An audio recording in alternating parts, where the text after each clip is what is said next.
Have you ever crossed a bridge that felt like it connected not just places but worlds? Let's step into the story of the letter H in Gothic textura, a symbol of strength and connection, a bridge between two realms. Imagine a grand suspension bridge. Its towering pillars are like ancient guardians. These are the twin vertical strokes of our Gothic H. The first stroke, strong and true, forms the bridge's first pillar. The second stroke mirrors it, grounding the bridge with a steady downstroke.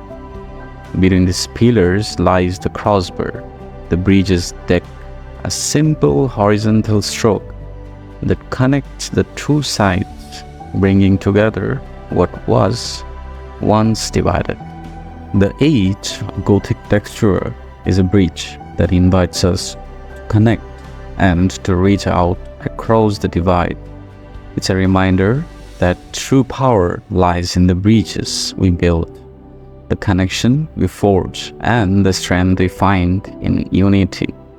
So, as you watch the ink from this magnificent H, remember the bridges in your life, the connections that hold you, support you, and guide you forward.